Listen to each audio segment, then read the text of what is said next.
만일 당신에게 과거와 미래 중 한쪽을 선택해서 시간여행을 할 기회가 생긴다면 어느 쪽을 선택하시겠습니까? 시간여행 소재의 영화는 꽤나 많이 제작됐지만 새로운 작품이 등장할 때마다 늘 기대를 하게 됩니다. 아마도 시간여행을 통해서 우리 운명을 바꿀 수 있을지 모른다는 기대를 하게 되기 때문일 건데요. 게다가 시간여행이 어떤 결과를 초래하게 되는지에 대해서도 현재 완벽하고 명쾌한 해답이 나와 있지 않아서이기도 합니다. 어지간한 경력을 가진 감독도 다루기 쉽지 않은 시간여행이라는 소재를 이제 입봉하는 감독이 시도했다는 점도 매우 신선한데요. 젊은 패기와 열정의 덕분이었을까요? 아니면 때묻지 않은 감성 덕분이었을까요? 더 콜은 생각보다 맵시 있게 시간여행을 잘 풀어냈습니다. 더 콜은 제목에서 알 수 있듯이 전화기가 중요한 소품입니다. 전화기는 현재와 20년 전 과거를 이어주는 시간여행 도구인데요. 통신수단을 이용해서 현재 인물이 과거 타인과 의사소통을 하는 영화는 이번이 처음은 아닙니다.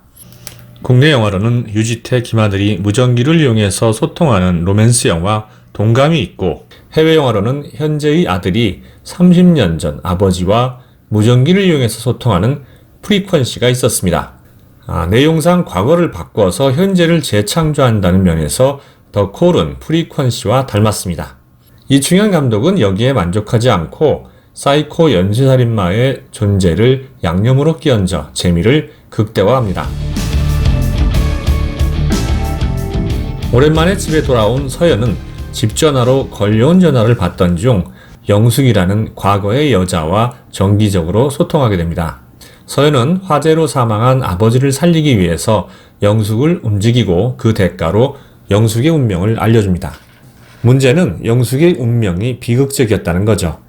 원래 정신질환으로 엄마에 의해 집에 갇혀 있었던 영숙은 비극을 피하기 위해서 살인을 저지르고 서연과 본격적으로 대립하게 됩니다. 이 영화의 실질적인 재미는 영숙이 서연의 전화를 받고 폭주하면서부터 시작됩니다.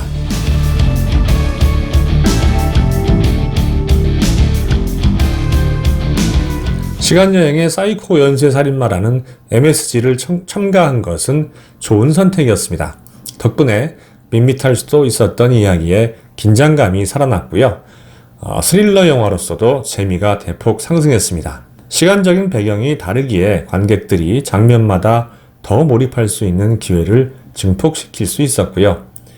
영숙의 행동이 현재에 어떤 결과를 가져오는지에 대한 궁금증도 극대화하는 부가적인 효과도 얻을 수 있었습니다. 시간여행이라는 소재로 현재와 과거를 양분한 덕분에 극도로 제한된 무대 배경조차 오히려 장점으로 활용할 수 있었습니다.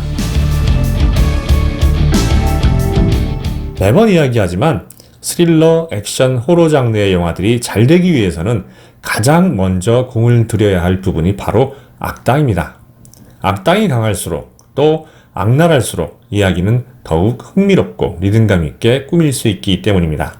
관객들은 열세에 있는 주인공이 어떻게 악당의 방해를 뚫고 어려움을 헤쳐갈지 조마조마하며 영화를 봅니다.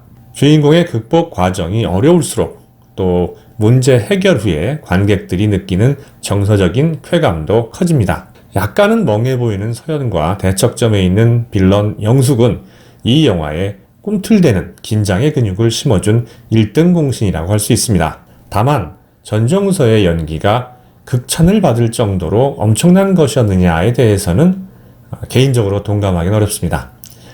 연기가 좋았다는 점은 인정합니다. 개인적으로는 출연 분량도 얼마 되지 않지만 영숙의 엄마 역을 냉정하고 무표정하게 연기한 이혜리의 연기가 더 기억에 남습니다.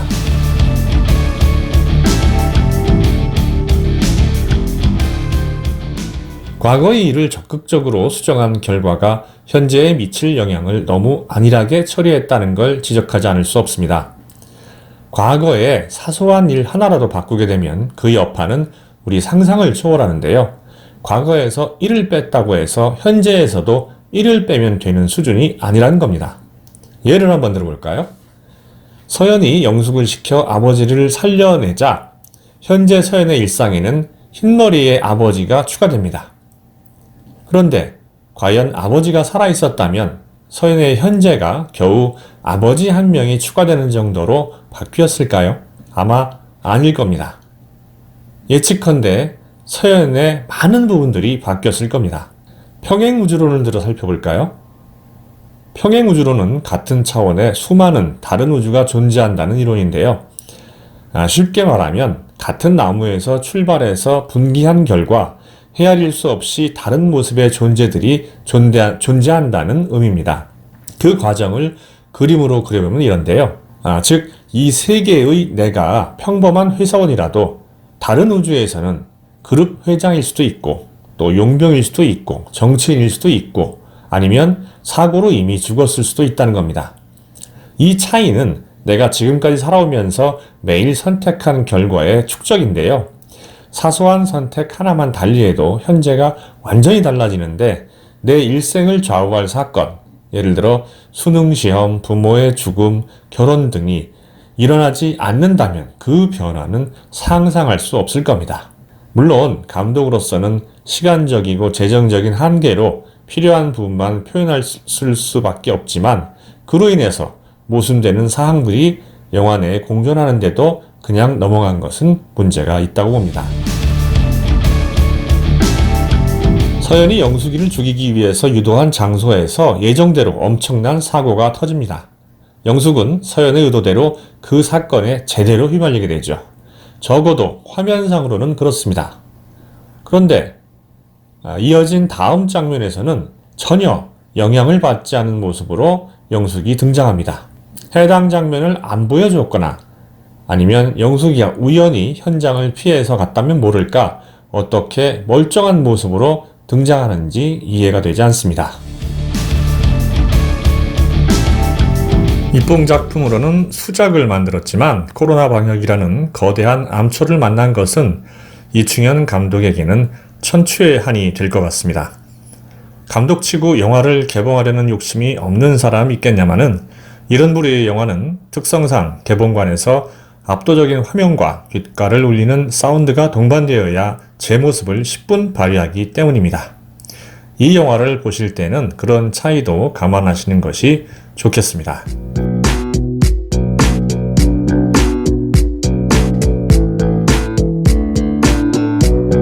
서두에 던진 질문에 대해서 답을 생각해 보셨나요? 여러분이 어느 한쪽을 선택했다면 과연 그 이유는 무엇인가요? 저는 이 영화를 보고 나서 두 개 중이 아닌 제3의 답을 생각을 해보았습니다. 과거, 미래도 중요하지만 중요한 건 현재라는 답이죠. 예를 들어 과거로 가고 싶다는 경우에는 현재가 불만족스러워서 바꾸고 싶은 욕망이 기반이 될 겁니다. 또 미래로 가고 싶은 사람은 현재 나의 모습에 대한 확신이 없어서일 겁니다. 결국 이래저래 따져보면 문제는 현실인 거죠. 현실을 충실하게 후회 없이 살아가는 사람은 과거를 변화하고 싶거나 또 미래를 궁금하게 여길 이유가 전혀 없습니다. 그러니 지금 당장이라도 눈앞에 있는 1분 1초를 소중히 여기고 최선을 다해 살아야 합니다. 후회만급한 과거도 찬란한 영광이 빛나는 미래도 오직 나 자신의 행동과 결심에 달려있다는 것만 명심하면 됩니다.